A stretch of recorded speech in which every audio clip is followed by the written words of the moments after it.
Good morning. Thank you for being here today as we recognize and celebrate our community's women veterans. I'm Harrison Conyers. I'm the Director of Military Affairs and Veterans Department for the City of Jacksonville, and it's my honor to be here with you this morning. I want to recognize a few of the elected officials that we've got with us this morning. Council Vice President Howland is with us. Council Member Lannon. Council Member Jacoby Piven. Council Member Chris Miller. Council Member Ken Amaro. I know that Rear Admiral Patty Wolf is on the way, and of course our mayor is with us this morning too. On June 12, 1948, the Women Veterans Integration Act was signed by President Truman. We are celebrating the 78th anniversary of that signing. It gave women veterans the same status as men. Florida and Jacksonville remains at the forefront of innovative ways to help our veterans with the help of Women Veterans United and the Florida Department of Veterans Affairs, providing services for women veterans and receiving priority that is well-deserved and a long time coming. Women veterans have played a huge role in Northeast Florida military history and in our community during and after their active duty service. And as you can see by looking around this atrium this morning, women veterans have played a huge part in our military success. Today is an affirmation that we as a community recognize and appreciate the vital roles that women have served in our nation's military.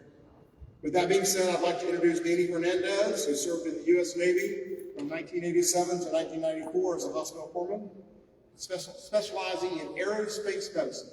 Danny is the chairperson of the Veterans Council of Duval County, and she will lead us in the Pledge of Allegiance. Danny?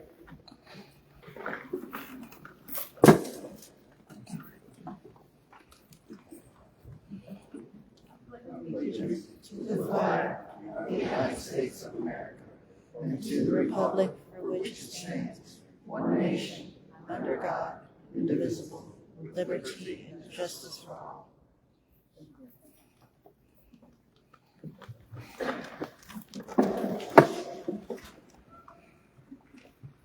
It is now my pleasure to introduce our mayor, Don Deegan.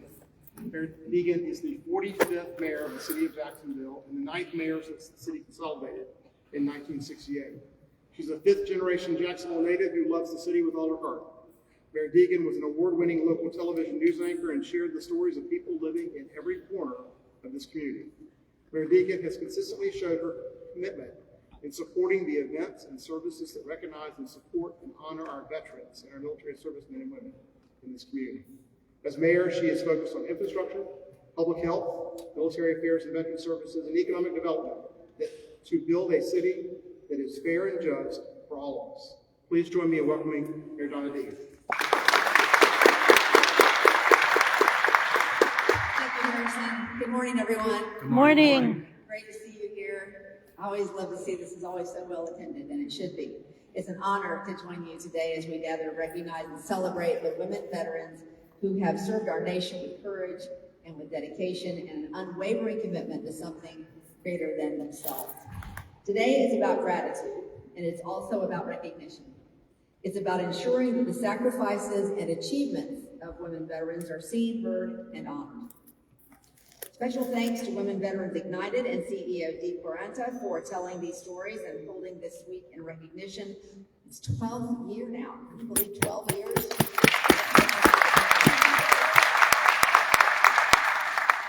Women have served our country throughout American history, and they have answered the call in times of war and peace, often breaking barriers and challenging expectations along the way.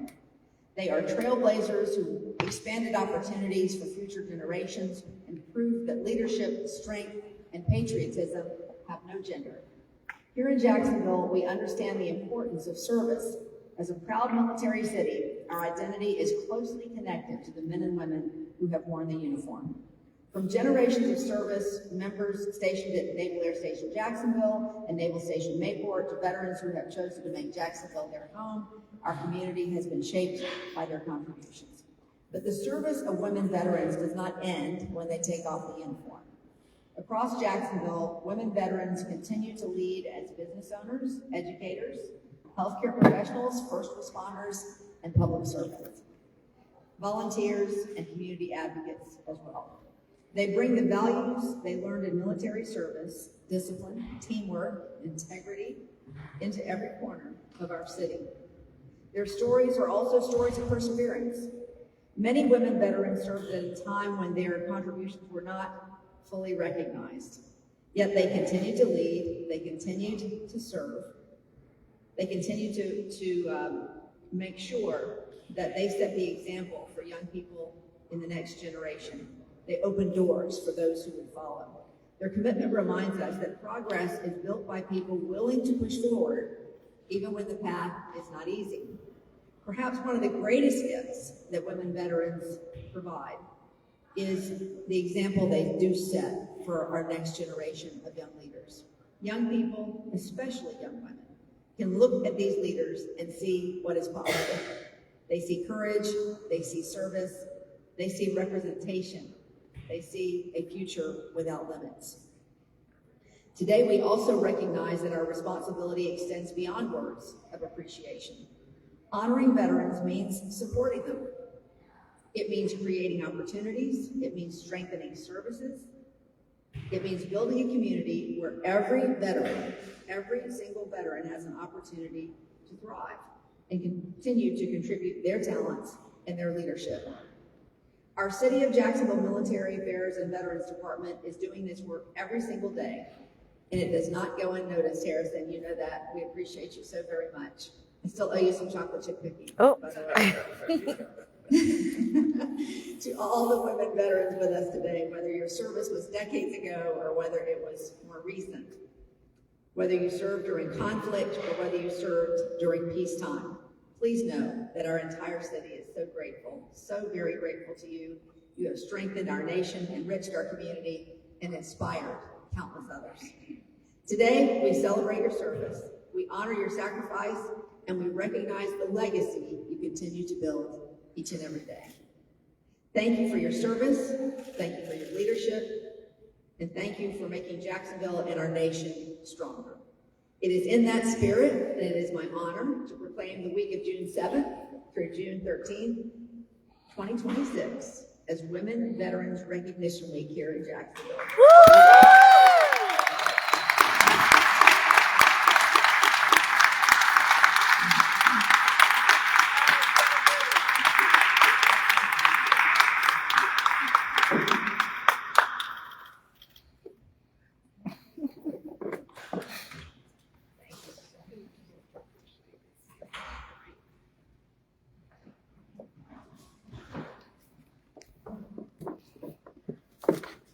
Thank you, Mary.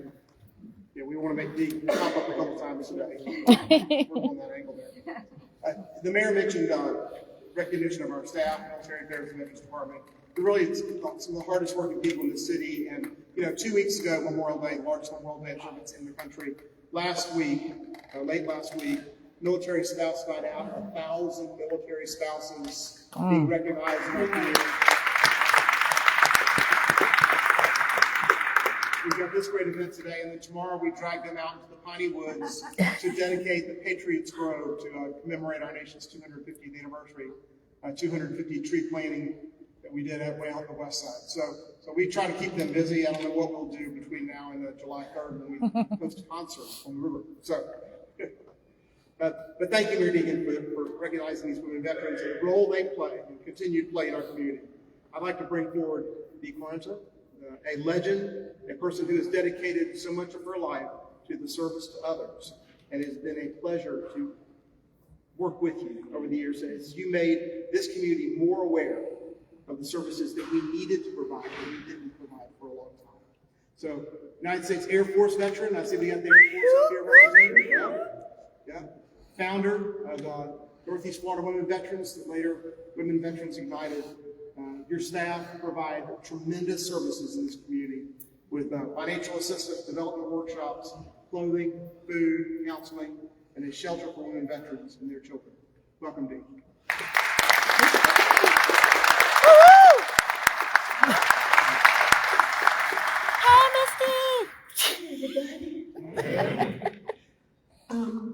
About 12 years ago, Mayor Deegan, elected officials, let me get the protocol out of the way, and all of you in your respective places, thank you so much for doing this for us. I want to say about 12 years ago, I was working the state of Florida over in Career Source on Norwood. And a gentleman came and wanted to interview me, and that was, we said, Ken O'Mara. Came over to interview me, and he reminded me, I had forgot about those interviews. There was a couple that I had to do. And I don't remember if it was because at the time I was going through chemotherapy. And so there was a focus on breast cancer. So I had done an interview with Channel 12 on that, and I couldn't remember the interview with Ken. But he came over and he reminded me, and he was like, you know, look where we are today. And I would have never, back then it was just a thought.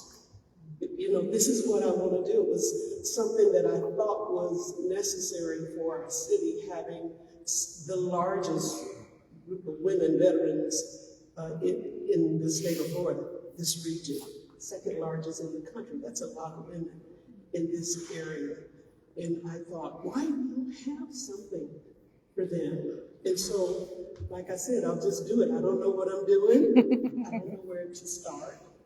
But I'm going to do something. And so we started this journey. I don't know how we got here, but we're here. And I thank you all so much. This is probably my last time standing at this podium as CEO. And the board will figure out what they're going to do after that. But hopefully they can. And I keep saying this publicly because I got to convince myself to stay. But hopefully by the end of the year, I will be able to rest and take care of me.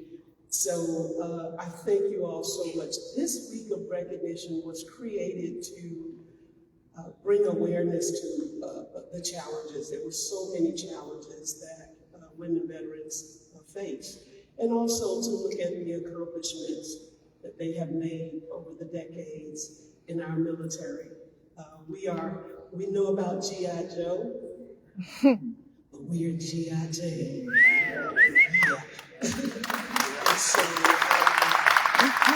we have worked in the trenches alongside our male counterparts and worked just as hard. And I just really thought that we needed to highlight that and recognize that we were working just as hard. And as a result, there were things in our female makeup that may have suffered as a result of that. And so we have worked hard over the years. And I think now for Northeast Florida, we're going to have to go back and do the Restore Her research. We did it back in 2016, and now we need to see if the needs have changed. If there's something different we need to be doing to make sure that our women veterans are taken care of in this city. I thank Harrison also for him and his team who've been supportive. I have to give props to Ken Johnson, who really pushed me to do this in the very beginning and connected me with military affairs, and we have been working together ever since. And also to the Women Army Corps, who has really worked with us. And you all know we have a few women veteran organizations. Hope for Vets is in the city as well. And we celebrate everybody. This is not about me or Women Veterans Ignited. This is about all women veteran organizations that are working in Northeast Florida to make our lives better. So I want to make that clear. This is about all of us, okay? All right, so week of recognition. Tomorrow we have a lunch and learn, which I think is Sold out. Sold out. Can't cook anymore. That lunch and learn, I'm going to tell you about it anyway, at the River Club, and we are going to be talking to 4 women who were made the rank of flag officer, and they're going to tell their story. And these are women who are right here in Northeast Florida that you don't see a lot, and they don't rave about their rank or anything, but we know that they're there. And so that's Rita Broadway, Mary Jackson, Patty Wolf, and Val Gonzalez Kerr. are going to be our speakers tomorrow. And then we have a Wednesday, we're going to take a break. Thursday is our mental health summit, which is at the Salem Center. In the evening, I believe it starts at 5 o'clock. And then we have, what do we have, Charlene? Just the gala. The gala. Yeah, well, the gala, General James Hartzell is our speaker that night. And this is the first time we've had a man to speak at our gala. But I'm excited because I've listened to him, and he made women veterans his platform when he took office. And I've heard his story of when he was active duty and some of the things that he did to help the women under his command. And so I thought it would be appropriate to have him to come and speak this time. And y'all will be mad at me, this is my last one anyway. As CEO, so that's fine. You should come and see General Hart, so please. Other than that, I think, did I miss something? I got it. Thank you all so much for everything. Charles. Y'all, my mom is in the house. I have to say.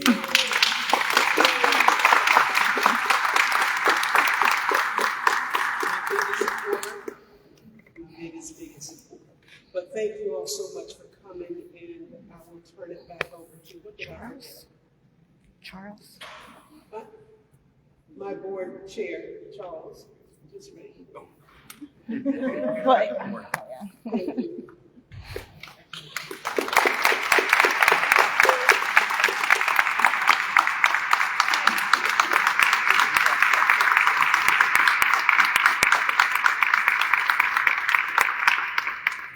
She said her last time as the CEO, but that doesn't mean it's her last time. Exactly.